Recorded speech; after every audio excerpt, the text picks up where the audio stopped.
Star Wars 7x7 episode 1952 today, a non-spoiler review of Spark of the Resistance. This is a novel that is part of the Journey to the Rise of Skywalker by Justina Ireland. Punch it!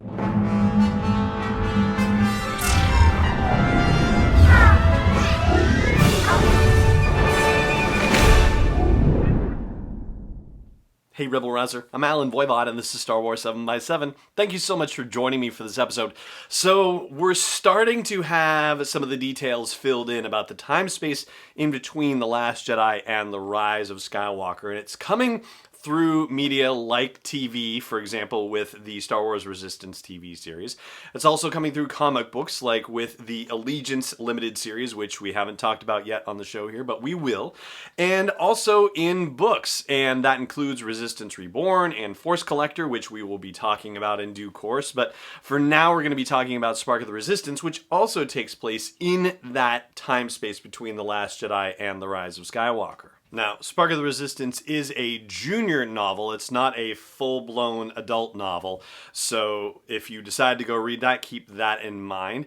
It's something that I would have recommended more for Scorekeeper Declan, for example, here on the show. He, though, is actually digging into the Artemis Fowl books right now. So, yeah, his attention is otherwise diverted by comparison, but it is definitely a solid junior level novel by Justina Ireland and concerns the activities of Rey and Poe and Rose and BB-8 on supply runs for the Resistance in the Outer Rim. And just as they are finishing up gathering supplies, and you don't really find out what supplies they are, but they are in a place where there are fuel refineries, so it occurs to the reader that it might be, fuel supply related, or at least that might be part of it, because the opening chapter says that they've been jumping from place to place in the Outer Rim, so it could be other things also.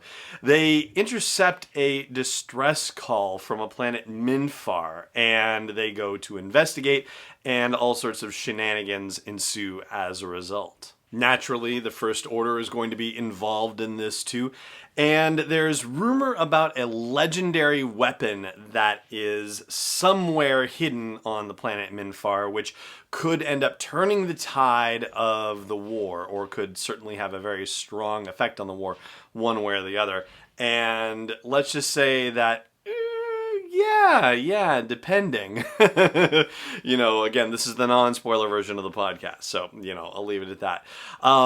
The ultimate thing about the book is that, the characterizations are solid. So the characterizations of Poe and Rose and Rey and BB-8 even, those are all well done. And there's actually more than a nod or two given to the quality of Poe Dameron's hair, which is actually rather amusing. The First Order villains that are presented in the book are definitely, annoying and aggravating, and you go, oh yeah, these are evil people for sure. And also follow along a similar notion that we've seen with First Order villains, which is that it's not that they're just pure evil and will enable anyone around them who is also pure evil to help them defeat the Resistance, but in fact there is political infighting within the First Order where they will be willing to get, make things basically go awry so they can get one up over on each other, essentially, which is not a recipe for success, and yet, this is what villains do. We also meet a very interesting native population, and here we go with pronunciation on the show. It's spelled Z-I-X-O-N. Zizon, maybe? Perhaps? If I had the audio version of this, I might be able to take a better shot at it for you. But they are a very well-realized species, and there are, there are things about their society that are rather interesting as they're explored in the course of the novel, and also in regard to the creatures that exist on the planet as well, and how they are integrated into the whole ecosystem. I found that stuff actually very cool and fascinating, and so that was definitely a plus for me. As far as negatives go,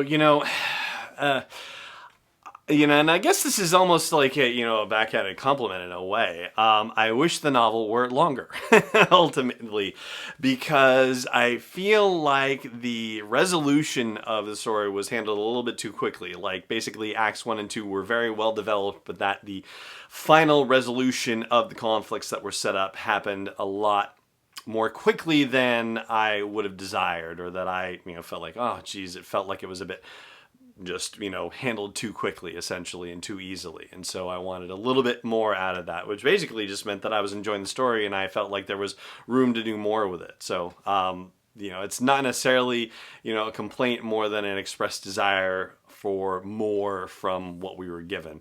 I will also say, and this is a little hard to, figure out how to say without being spoilery, so I'm going to do my best on this, but the whole notion of this, legendary thing that was developed on the planet that, could be a significant force for the war. Well, let's just say that where it is and, how it's involved, there's a lot of loose ends left hanging in that regard. And I feel like, it would have been nice to have wrapped that up a little bit better as well. But certainly the main weapon that's talked about, like, that is dealt with definitively one way or the other. And, we'll get into that. In fact, actually, we'll get into that, like I said, after the break in just a moment, or at least sort of. But ultimately, it was a good, solid story, and I'm, definitely grateful to Disney Lucasfilm Press for sending me a copy of it and getting to check it out. It was, like I said, it was a good, solid junior novel read, and I recommend it for junior novel audiences, especially ones who are into the whole Star Wars thing right now and are very excited about the coming events in the Rise of Skywalker. This is a neat little holdover to find out what has been going on with Rey and Rose and Poe and Finn in the intervening time space. So more about what we're going to talk about with Spark of the Resistance after the break. Stay tuned. Hey Rebel Rouser, I've made some changes to the asteroid belt level at patreon.com/SW7X7, and they are all with sponsors in mind. So if you want to get the word out about your business, your product, your service to a dedicated Star Wars audience, then please check out patreon.com/SW7X7 and look for the asteroid belt level for details. Again, that's patreon.com/SW7X7. Welcome back. So I'm just laughing because I don't know how much more coy I can be about this, but ultimately, not everybody wants to read a junior novel. And so, not everybody even has time to read a junior novel necessarily, but there are a couple of elements about the novel that I think would be of interest to anyone who is interested in the Rise of Skywalker, regardless of, their age or preference for media consumption or anything like that.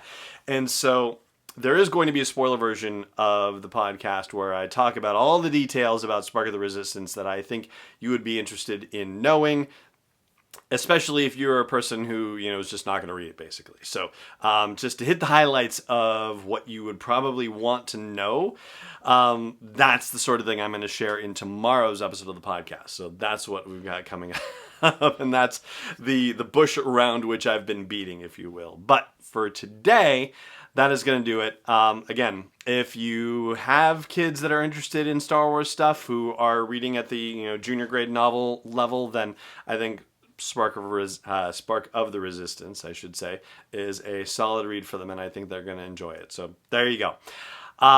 That's going to do it for today's episode. So thank you so much for joining me for it, as always. And I think we're just going to roll with this from now on. We're going to change the standard ending, if you will, to acknowledge Werner Herzog in The Mandalorian and say, may the Force be with you, wherever in the parsec you may be. This podcast is not endorsed or sponsored yet by Lucasfilm Limited, Disney, or 20th Century Fox. It is intended for entertainment and information purposes only. Star Wars, the Star Wars logo, all names and pictures of Star Wars characters, vehicles, and any other related Star Wars items are registered trademarks and/or copyrights of Lucasfilm Limited or their respective trademark and copyright holders. May the Force be with them. All original content is copyright 2019 by Star Wars 7x7. We hope you love it.